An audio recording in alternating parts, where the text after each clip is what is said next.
hace que haya menos emisión de ácido clorhídrico y hace que haya menos actividad o peristalsis gástrica. En respuesta a la grasa hay dijimos lo de los secretos de hormonas que inhibe la secreción ácida gástrica. ¿Cuál dijimos que inhibía la secreción ácida gástrica? ¿La secretina o la colestopinina? Secretina. La secretina. Bueno. Entonces, la mucosa gástrica, chicos, normalmente tiene ¿qué? Factores lesivos y factores protectores. Cuando hay alguna alteración de esto, generalmente que se va a producir las úlceras. Por ejemplo, alimentos, ¿no? Café, licor, cigarro, ¿no? Todo eso son gastrolesivos, ¿no? Son gastrolesivos. ¿Qué otras cosas? Los fármacos. ¿Qué dijimos de esto?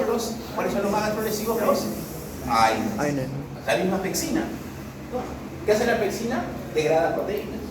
Pero también puede degradar proteínas, ¿no? o la parte proteica que se encuentra dentro de la parte de la mucosa o dentro de las capas, ¿no? De la submucosa, la mucosa, que puede disgregar.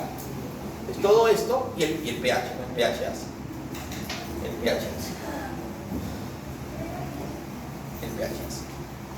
Acá está. ¿Qué otros factores tenemos de defensa? ¿Cuál es uno de los principales factores de defensa de nuestra parte, de la parte del estómago? Es la mucosa gástrica. La mucosa gástrica. Otra cosa importante, ¿cuál es? El bicarbonato. Finalmente, si en la luz gástrica el pH es 1,5, acá ya no. En la parte de acá, la parte epitelial o subepitelial, es aproximadamente 7. Ya no es tan ácido, ¿no? Y finalmente dijimos que tenemos acá las prostaglandinas, ¿no? Y lo otro es el flujo sanguíneo gástrico. ¿Qué hacen las prostaglandinas? Hacen tres cosas importantes. Uno, mejoran el moco. Buen moco.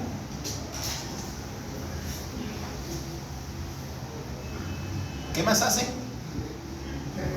Aumentan la secreción de ¿qué? De bicarbonato. ¿Qué más hace? Mejora el flujo sanguíneo, ¿no? De la mucosa gástrica o la parte epitelial. Eso es todo lo que hacen los mucosas. Entonces, cuando yo inhibo los AINES, ¿qué va a pasar? Así es. No va a haber buen moco, no va a haber buena producción de bicarbonato y va a disminuir la irrigación. Por lo tanto, ¿esos factores serán buenos o malos? Malos.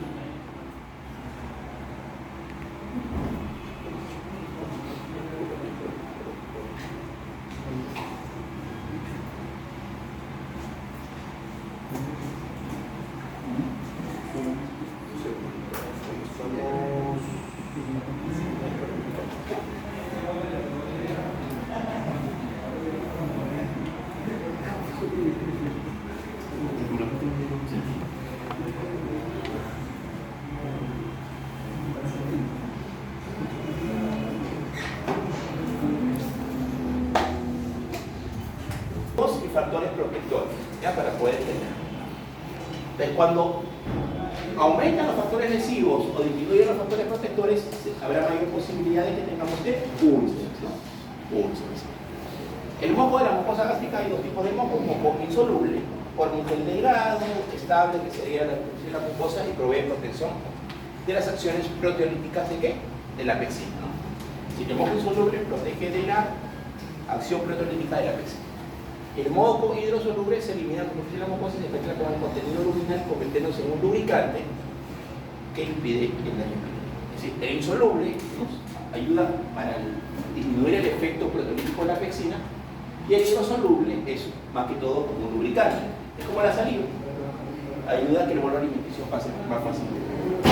¿Cuáles son las causas principales de infección gástrica? Ya dijimos, ¿no? La aspirina y los AINES. Y hay una infección por cuál? Por el Helicobacter. Vamos a ver entonces. Esto es lo mismo, chicos. Esto es de alguna forma algunas características clínicas, ¿no? de la gastritis crónica. No creo que sea tan importante. Gastritis tipo autoinmune. Hay dos tipos de gastritis, ¿no? La A, que es autoinmune, y la B, que es Helicobacter. La A generalmente es una enfermedad autoinmune. Lo que va a haber es una anticuerpos que destruyen las células parietales. Se destruyen las células parietales, ¿qué va a pasar con el ácido clorhídrico? ¿Aumentará o disminuirá? Disminuye.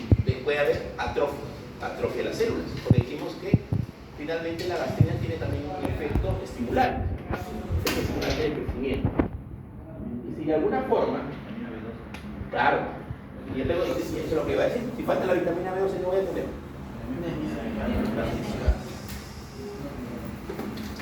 Anemia megalódica. Mira acá.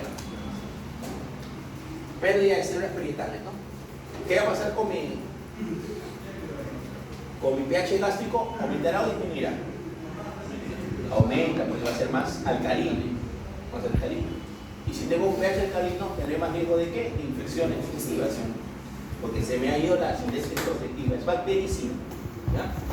¿Qué más? Disminución del factor intrínseco que va a afectar déficit de vitamina B2. ¿Y la gastrina por qué estaría aumentada? ¿La gastrina por qué se estimula la gastrina? No, la gastrina es estimulada por las proteínas. Yo tengo hipoclorhidria o clorhidria, no me importa el estómago. Finalmente lo que va a decir la gastrina, que te produce más gastrina. El tema es que como no hay células parietales, no hay que estimular. Entonces, como aumenta la gastrina, ¿qué va a pasar? Hiperplasia de células enteroprotectivas. Porque recuerden que la gastrina tenía doble efecto. Tenía un efecto de secreción de ácido gástrico y proliferación de células. Dos efectos. ¿Ya? Y lo otro que disminuye, ¿cuál es? Eso, ¿no? Es la relación de qué?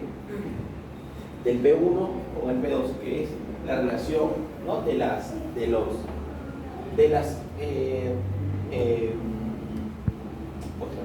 La prostaglandina, ¿no? La prostaglandina es 1 y la prostaglandina 2. ¿Ya? Todas las enfermedades autoinmunes están relacionadas con ¿qué? Con esto, ¿no? Con otras enfermedades autoinmunes, tiroiditis Hashimoto, enfermedad de Bayer, diabetes, enfermedad celíaca. Ahora vamos a la segunda parte, que es la gastritis tipo B o asociado ¿a qué? A Helicobacter pylori. ¿Cuál es la causa más frecuente de gastritis crónica? Es la infección por Helicobacter pylori. Característica de Helicobacter pylori. 1. ¿Cómo es la forma de transmisión? Fecal, oral. ¿Es gran positivo o gran negativa? Gran negativa. ¿Flagelada o no flagelada? Flagelada. ¿Le gusta el ácido o le gusta el medio alcalino? Ácido. ¿Le gusta el medio alcalino? El ácido lo mata. Claro. Tiene un efecto protector, hace como su casita alcalina. Ahorita vamos a ver. La ureasa también. La infección crónica por Helicobacter pylori puede producir no solamente atrofia gástrica, ¿no? Sino ulceración, ¿no? Úlceras gástricas. Puede estar asociado a adenocarcinoma, ¿no? Porque ya vimos que puede haber aumentada la gastrina. Y de producción de tejido linfóide asociado a la mucosa que produce, que puede evolucionar al linfoma mal, es un tipo de linfoma, ¿no? Linfoma asociado a la mucosa gástrica.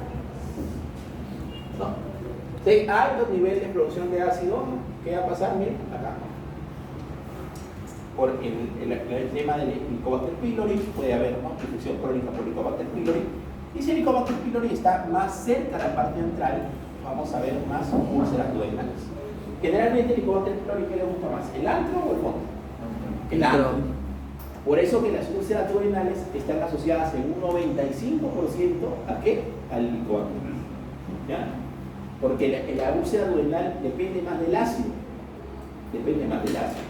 En cambio, las úlceras gástricas dependen más de un desequilibrio entre los factores protectores y los factores lesivos. Es decir, si tengo más factor lesivo y menos protector, tengo riesgo de úlcera.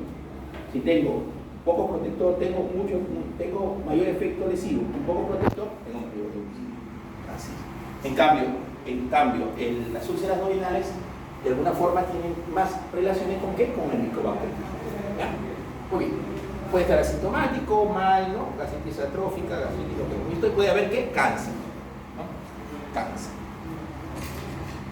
¿Qué hacen? El Helicobacter pylori que tiene es una enzima que se llama ureasa. Esta ureasa es hidrolizada ¿en qué? En urea. Y la urea finalmente formada ¿en qué? En amonio, ¿no? Con bicarbonato. Entonces, ¿qué hace el amonio? Produce daño celular directo, retrodifusión de iones hidrógenos y lo distribuye donde no sea el Helicobacter pylori, inactiva el complemento, por lo tanto no hay destrucción. El Helicobacter pylori se protege. ¿Y qué hace el bicarbonato? Aumenta el pH alrededor de la bacteria. ¿Qué hace? acá. Entra el Helicobacter pylori, como ustedes ven. ¿Qué va a hacer acá? ¿No? Va a producir ¿qué? Amonio, ¿no? Amonio con bicarbonato. Hace como les decía, una casita ¿qué? Alcalina. Y todos los hidrogenados están al costado. Finalmente estas bacterias van a seguir entrando, mientras van entrando van a producir más ¿qué? Más ureasa. Esto va a estar alcalino o ácido. Alcalino. ¿Y qué hace esto? Que las zonas que están por fuera de su capa protectora estén más ácidas. ¿Eso cómo se llama? Retrodifusión de hidrógenos. ¿De chicos? ¿Qué otra cosa hace? Que el complemento cuando llega lo inhibe. Por lo tanto, no lo destruye. ¿Y qué hace? Lo otro que hace es producir ¿no? que haya acá más bicarbonato. Si hay más bicarbonato, ¿cómo va a estar este medio? Alcalino. ¿De chicos? Y acá, inhibe, ¿no? Inhibe eso. Inhibe la activación del complemento. Entonces, todo eso que va a hacer, va a hacer que tenga mayor predisposición a hacer úlceras, ¿no? Porque la zona, es decir, el Helicobacter se protege del ácido, pero la otra zona donde está el Helicobacter, hay más riesgo de ¿qué? De ácido. De ahí se produce la úlcera. Y este es todo el efecto que produce el Helicobacter pylori, ¿no? Puede producir apoptosis, puede producir, ¿no? Por el tema de la ureasa, activación ¿no? de diferentes interleuquinas, de activación de neutrófilos, macrófagos, ¿no? Que finalmente estos van a producir diferentes daños en diferentes partes, ¿no? Para formar úlceras, por ejemplo, o para asociación con neoplasias, ¿no? O con linfomas. ¿Cuál es el punto diagnóstico más importante para el diagnóstico de gastritis? Es, de alguna forma, la prueba de biopsia. Así como la mejor forma de hacer el diagnóstico de gastritis es haciendo una endoscopía, haciendo una biopsia de la mucosa. Generalmente, ¿de dónde? La mucosa antral. Porque es ahí donde va a haber mayor cantidad. Si hay gastritis antral, prácticamente ¿qué hay? Helicobacter pylori. Que la cosa más frecuente de gastritis, digamos, entro en un endoscopio y veo que hay gastritis antral o inflamación gástrica, Helicobacter. Ahí. Prueba rápida de ureasa, lo que se hace en este caso es ¿no? evaluar cómo está la urea en ese tejido. ¿No? Análisis histológico, que es lo que normalmente hacemos. ¿No? Y las técnicas no invasivas que no tienen una sensibilidad tan alta como la prueba de aliento. O sea, la prueba de ureasa que haces tú, de alguna forma buscas la urea que produce, ¿no? que produce el ácido. ¿No? Y también hay, ¿qué más? Hay la prueba de la urea exhalada, ¿no? Que son pruebas que son completamente para que conozcan. Asociaciones, ahí vemos, ¿no? Enfermedad ulcerosa péptica gástrica y duodenal, van asociados, como dijimos, con la duodenal. ¿Ya? El 95% de úlceras duodenales están asociados ¿a qué? A Helicobacter pylori y acidez. El principal factor de riesgo para úlcera duodenal, ¿cuáles son? Helicobacter pylori y la acidez. Está cerca la. Gastritis atrófica, luego resección de cáncer gástrico, paciente de primer grado con diagnóstico de cáncer, dispecia no ulcerosa, ¿no? Con presencia de infección por Helicobacter pylori. ¿Qué más? Acá ven, anemia ferropénica. Si yo tengo un paciente que le doy hierro, tiene anemia ferropénica, hierro, doctor, le hago le hago el séptimo o el décimo día su conteo reticulocito, que hemos explicado que es la principal forma de saber si está haciendo efecto en el hierro. Le contabilizo sus reticulocitos y sigue en nada. ¿Qué pasa? No está haciendo efecto. ¿Qué pienso ahí? Helicobacter pylori. Púrpura trombocytopénica idiopática, hay pacientes que dicen el uso de AINES, la red que podría prevenir la aparición de úlcera péptica. Si yo tengo úlcera péptica y le doy AINES, hay más riesgo de. Pero si tengo Helicobacter pylori y le doy AINES a un paciente, tengo más riesgo de hacer úlceras. Es loco. No, traje este autoinmune tipo A, tipo B, te lo dejo honestamente para que lo puedan analizar, por supuesto, no mucho para comenzar. La enfermedad ulceropéptica, ya dijimos que es un desbalance entre los factores protectores y los factores lesivos. Generalmente tenemos las de estómago y duodeno. ¿Cuáles son las más frecuentes? Las de duodeno. ¿Ya? Las úlceras de duodeno son más frecuentes. Ya dijimos características cuáles son. Uno, que generalmente están asociadas a ¿qué? A Helicobacter pylori, 95%. Están asociados a ¿qué? A acidez. Que son la principal causa a nivel mundial de hemorragia digestiva. Las úlceras duodenales. Las úlceras gástricas están asociadas a ¿qué? Generalmente a alteraciones de una alteración entre los factores de defensa y los factores lesivos. ¿Está asociado a Helicobacter pylori? Sí, en un 50%. ¿Está asociado más a AINES? También. Y algunas úlceras pueden ser neoplásicas. ¿Ya? Es decir, en general. ¿Qué otra cosa? Las úlceras duodenales sangran menos que las úlceras gástricas, sangran menos que las duodenales, pero son más graves. Y cuando sangra una úlcera gástrica es más grave que cuando sangra una úlcera duodenal. ¿Ya? Si a ustedes les preguntan cuál es la principal causa de hemorragia digestiva, son las úlceras. Pero si les ponen gástrica, duodenal, Mallory Weiss y otra etiología más, ponen duodenal. ¿Ya? Las úlceras duodenales, por lo tanto, que dijimos, ¿son más frecuentes o menos frecuentes? Son más frecuentes, ¿no? Más frecuentes que la úlcera gástrica. El pico de la actualidad es 20-30%, ¿no? Y las úlceras duodenales son más frecuentes en quién? En los varones, y las úlceras gástricas son casi van a la par entre varones y mujeres. ¿Ya? Entonces, la fisiopatología ya dijimos cuál es, ¿no? Mucho ácido o alteración en la defensa, ¿no? Defensa o alteración en la parte lesiva. Alcohol, hiperacidez, reflujo, infección colicobacteriana, ¿no? Edad, ¿no? Por el tema de la edad, ¿no? Cuando el inflamado aumenta la edad, hay menos perfusión, ¿no? Disminuye la perfusión, ahí está. Isquemia, choque, vaciamiento gráfico, factor de la fibra. Etiología que dijimos, Helicobacter pylori, ¿no? En las úlceras inducidas por AINES, esta lesión de la mucosa y la lesión de la síntesis de prostaglandina. ¿Cuál es el efecto de los AINES? Disminuye la prostaglandina, que es un factor protector. La aspirina parece ser un AINE con mayor capacidad oxidogénica. ¿Cuáles son los AINES más ulcerogénicos? El que peroxicam. Entonces, piensen cuando vayan a darle un analgésico a un paciente que peroxicam, ¿no? A un adulto mayor, mejor no darle. Si de alguna forma lo voy a dar, que sean por 2 o 3 días. No puedo darle a un paciente tanto de días.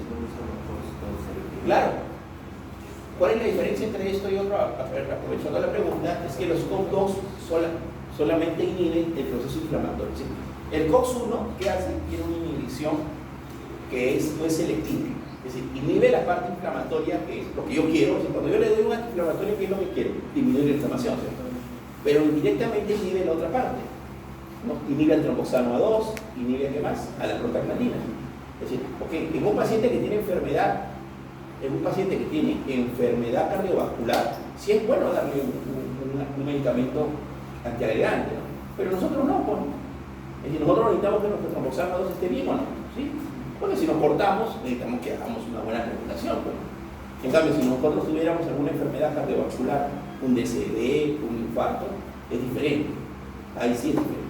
Entonces, ¿qué hacen los COX-2? Los COX-2 generalmente lo que hacen, actúan netamente sobre el proceso inflamatorio, pero dejan que el tromboxano A2 y dejan que las prostaglandinas trabajen bien. Entonces, no habría menos riesgo de qué? De riesgo de hemorragia y riesgo de qué? De sangrado. Pero se ha visto al revés, que los COX-2 aumentan el riesgo de qué? Como tanto de trombosis, de infartos. ¿Por qué? Porque el tromboxano A2 está normal, más se eleva. En los usuarios de AINES el desarrollo de úlcera depende de la dosis, ¿no? Pero con aspirina 75.000. La dosis que damos como preventiva es 100 miligramos. 100 miligramos. La irritación gástrica es menor en los COX-2, ya explicamos el porqué, ¿no? Otros factores de patogénesis son la edad avanzada, ya dijimos por qué, ¿no? Porque disminuye la perfusión, el antecedente previo de una úlcera péptica, el empleo de AINES múltiples, ¿no? Entonces, eso es imposible, chicos. No creo que uno de ustedes empiece a darle a los pacientes ketorolaco con ketoprofeno, o darle naproxeno con piroxicam, si es que el dolor no le calma. Por eso el OMS no recomienda eso. Vamos añadiéndole de acuerdo a la escala, ¿no? Primero le vamos dando paracetamol, de ahí AINES, ¿no? AINES, de ahí podamos opioides débiles o opioides fuertes. Entonces, la idea no es sumar 2 medicamentos del mismo grupo. No es sumativo. No es sumativo. Por ejemplo, quiero darle o calmar el dolor, ¿qué le podría dar? Tal vez le doy paracetamol con un AINES. O paracetamol con un opioide. Entonces, no le gusta tanto más AINES. Y he visto recetas, no ustedes, no ustedes como estudiantes de la universidad, no, pero sí he visto recetas así de AINES, uno. O utilización simultánea con warfarina. Si doy un AINES y le doy warfarina, ¿habrá más riesgo de sangrado? Sí, porque estoy inhibiendo las dos fases, la fase plaquetaria, y estoy inhibiendo la fase de convocación. Y corticoides. Manifestaciones ¿no? ¿Cuál es la úlcera que aumenta con el dolor? Que aumenta con los alimentos, que es la gástrica. La gástrica aumenta con los alimentos y calma con el alimento. La duodenal calma, ¿no? Calma con los alimentos, y aumenta con el alimento. Es al revés. ¿Ya?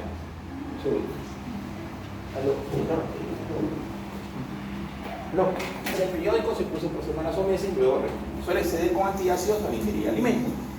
¿Cuál mejora con los alimentos? Dijimos, la gástrica o la duodenal. La duodenal. No, la gástrica. Ah, sí. No. Por eso son 4. Hemorragia, perforación, penetración y obstrucción. ¿Cuál es la más frecuente? La hemorragia. Porque ya dijimos, ¿no? Mayoritariamente las úlceras duodenales. ¿Esto es qué? Es la hemorragia por las úlceras. Generalmente tenemos una clasificación de qué? De Forres. Cuando yo tengo una hemorragia, chicos, me llega un paciente con hematemesis, melena o hematoquesia. Lo primero que yo tengo que ver es, en este paciente, ¿no? Lo primero que yo tengo que definir es la gravedad de la hemorragia. Es lo primero. ¿Está en shock o no está en shock? Porque si el paciente está en shock, antes de pensar cuál es la etiología, tengo que pensar en ponerle vías periféricas, ponerle cloruro y transfundirlo. Antes de decir, ok, será gástrica, será duodenal. Claro, puedo, según la historia, para poder pensarlo después, ¿no? Estabilizar la hemodinámica. Eso es lo primero. De ahí ya está estabilizado, ya pienso netamente en llamar a la gastroenteróloga, hacerle endoscopía, ver qué Forres tiene. ¿Ya? Ese es el primer consejo. Y el Forres tiene una clasificación que habla de activo, reciente y sin sangrado. Activo 1A, 1B, reciente 2A, 2B, 2C y sin sangrado 3. ¿Cuál es importante en el Forres? Que mientras más activo esté o más reciente sea, ¿no? Esto va a tener que estar riesgo de resangrado. Es decir, ¿cómo es el activo 1A? Es a chorro, es como que estuviera saliendo un caño abierto. ¿Cómo es el NAPA? Como una catarata, ¿no? Si tú ves así, está saliendo así. No a chorro, sino cubriendo de alguna forma, ¿no? la parte de la mucosa gástrica. En reciente vaso visible, ¿cómo es? Es un vaso que tú ves, lo ves rojito, pero no está sangrando. En el 2B, ¿cómo es? Coágulo rojo. Si tenemos un coágulo rojo adherido, pero no hay sangrado. Este es el coágulo, entonces el coágulo grande. El reciente, ¿cuál es? El 2C, ¿cuál es? El fondo ulceroso hemático. ¿Sí? Ves la úlcera y ves, ¿no? Un poco rojo, pero no hay coágulo. Y las 3 es lesión limpia. ¿Ya? Esto ya lo hablamos, ¿no? La principal causa de hemorragia digestiva es 54% son un POC por las úlceras, ¿no? 25% de los pacientes ulcerosos en un momento de evolución clínica, que mantengan ese medio. ¿Cuál es el principal tratamiento? Médico, ¿no? Situación hemodinámica, lo que decía, ¿no? Endoscópico, que es diagnóstico y terapéutico, porque yo puedo hacer escleroterapia, puedo colocarle adrenalina y diferentes productos que pueden hacer que disminuya la hemorragia. Y si no mejora con el tratamiento endoscópico y sigue sangrando, finalmente, ¿qué me queda? Meterlo a sala de operaciones. Ese es el manejo. ¿Cuáles son las otras complicaciones? Son la perforación. ¿Qué significa esto? Que la úlcera puede irse hasta la capa serosa y perforante. Que perfora y finalmente, ¿qué va a hacer? ¿No? Va a ser una apertura de la cavidad, ¿no? la parte de la estructura de víscera hueca, y al romperse la víscera hueca, que vamos a tener neumoperitoneo. ¿Y neumoperitoneo cómo lo vamos a ver? Vamos a ver aire debajo de ¿dónde? ¿Dónde? Acá, así, como unas alitas de qué? De mariposas, algo así. Eso es neumoperitoneo. ¿Ya? Neumoperitoneo. Aire debajo. O sea, cuando se perfora una víscera hueca, ¿qué voy a ver? Neumoperitoneo. ¿Ya? La penetración, que es lo mismo, pero en vez de aperturarse ¿no? a un espacio abierto, penetra una víscera, por ejemplo el páncreas. ¿Qué va a pasar ahí? Va a pasar como si fuera una pancreatitis. Y la obstrucción es cuando estas úlceras se cicatrizan, porque finalmente pueden cicatrizarse y pueden hacer tejido retráctil, ¿no? Y finalmente, imagínense que una úlcera estaba cerca, ¿no?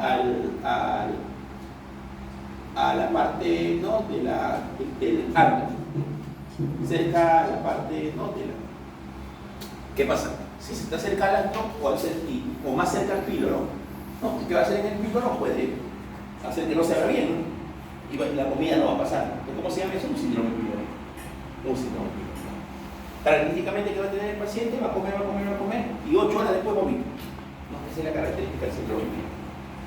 Acá está bien. ¿Cómo es acá? Miren, acá ven, ¿no? Como un cañito, ¿ven? Acá, como ven, como una catarata. Acá, como ven, un vasito rojo. Acá otro. Acá, como ven, un coágulo, ¿no? Adherido. Acá un coágulo, pero en la parte del agua será, pero profundo. Y acá fibrina, ¿no? Fibrina. Y ya no hay sangrado.